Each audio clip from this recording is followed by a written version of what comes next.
Hello, this is Sam Simon, aka Dementia Man. This is our video blog for the week of August 26th, or starting the 26th.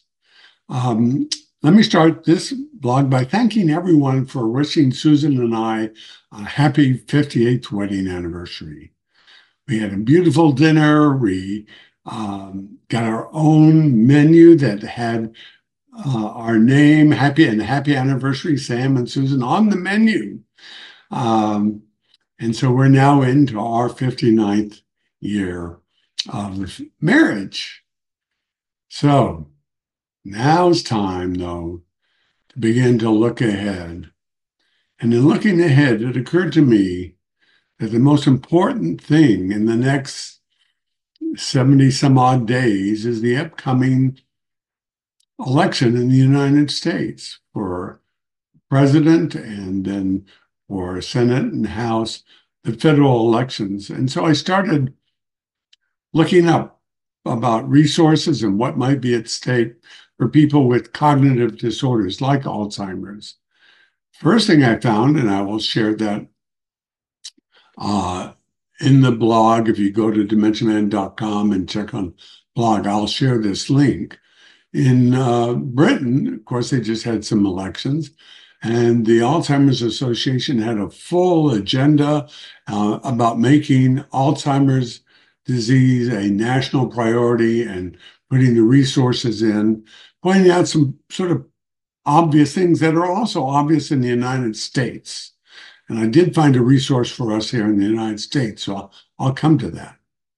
Um, but all over the world, there's this aging um, boomer era, baby boomer era population and their children, um, and all sorts of cognitive disorders, Alzheimer's and others, are going to grow at huge rates. It's a bubble, if you will. And really, this next election, the next 4 to 8 years are going to be incredibly important for people with the disease, the care, the support that they can get, and the urgent need for investment in how to approach it. I hesitate to say cures, but certainly there is great movement in that direction towards cures and making the journey easier. One of the biggest issues that I see and experience and am aware of is the huge impact of the disease on families, not just two people, but larger families. It's the cost, it's the access to support, it's the caregiving. It has to be addressed in meaningful and affordable ways for everybody, including this country. So let me do a couple of things. And this is not going to be the only one. I know there's some people already that I'm going to interview in the next few weeks. And I'll tell you about them. I haven't even asked them yet, but I'll tell you who I want to bring on. Maybe you can help me. But first, let me make one important point now, early. There is a question of whether I, with Alzheimer's, can vote. In fact, it's not just me. Can anyone with a cognitive disorder vote? And what are the rules and how do you address them? So that's my first advice. If you or someone in your family you know has a cognitive disorder, find out right now if they can vote, if they should vote. I'm on both sides of it. I'm not saying everybody and anybody. If someone has no cognitive awareness, it's close. We might have a separate discussion on this. I'm pretty with it. I'm going to take, by the way, my driving test this coming week. Stay tuned. I want to make sure it's safe for me to be able to drive. I can do this. I think I can vote. I think I'm cognitively aware enough to vote. But when the other Sam takes over, talked about this before. I wonder what the Sam of me then will know about the Sam of me now. Should that person be allowed to vote? I paused intentionally. But we're not going to answer that right now. First and foremost, see what the rules are in your state. I live in Virginia. I looked up the rule, and in fact, unless I am determined to be incompetent by a court, I can vote. So I don't have to worry about that. I don't have to go in and tell the registrar, oh, I've been diagnosed with Alzheimer's, blah, blah, blah. It's only if I am determined incompetent by a court or maybe some other entity that I am not allowed to vote. So I can vote. I'm registered. I feel comfortable with that decision as being someone who understands and knows what I'm doing. So, but for you and anybody else in this era, start now. Don't wait till the last minute.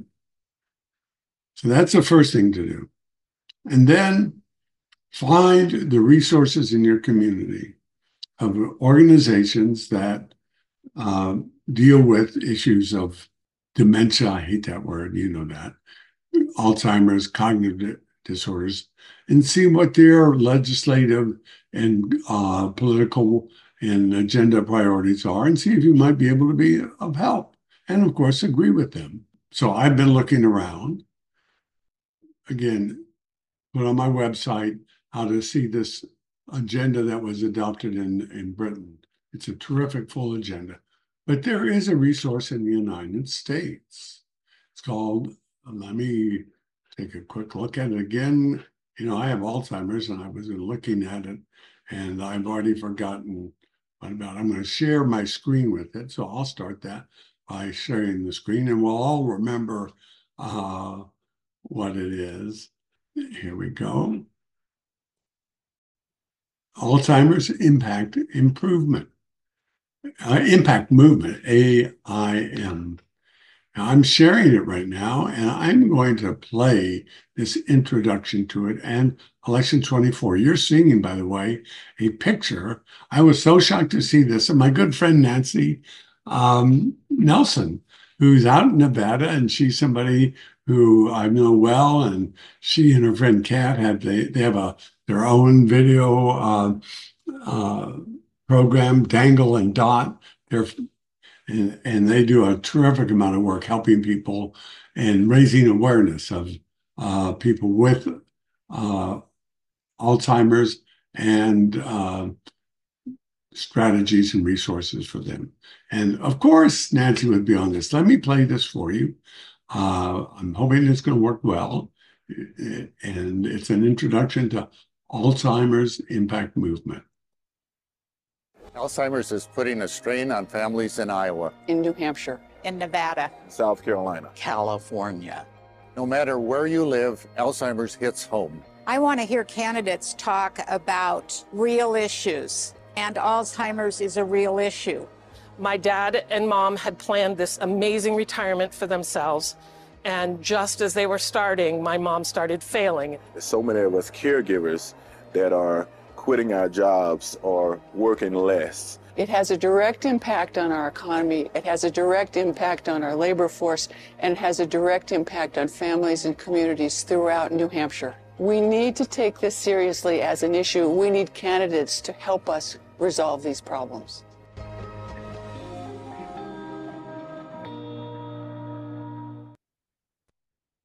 So there you go. That's the case for getting involved. Alzheimer's is a real issue, to quote my dear friend Nancy Nelson. So I hope that this inspires all of you who listen and all of you who care to get involved. I've already joined the Alzheimer's Impact Movement and was so glad to learn about it. I learned from everything I do for this. So I want to welcome you again. Please share this with people that you think might benefit from it. Check out your voting status or the voting status of the person you care for and get involved. And I hope to see you on the road. And I think this is going to be a big part of my focus until the election. Of course, I am performing, by the way. Please go to the site, dementiaman.com. See all the places. I'm going to be in Washington, D.C. or Northern Virginia in September too. I think 3 different performances. I'm going to be in Atlanta. I think it's on the 17th. I'm going to be the keynote speaker at the National Association of Daycare Providers. And then I'm going to be in Boulder, around Boulder, Colorado again in October at the Balfour community, just outside of Boulder. And if you live in that area or know people, you can have them check that out. And then I'm going to be, and I'll have the exact name next time, in Iowa in November, which is, by the way, National Alzheimer's Awareness Month. So looking forward to seeing you all. Please go to dementiaman.com. And if you're so moved, please don't hesitate to become a supporter and help us reach our goals. You can make a tax-deductible donation.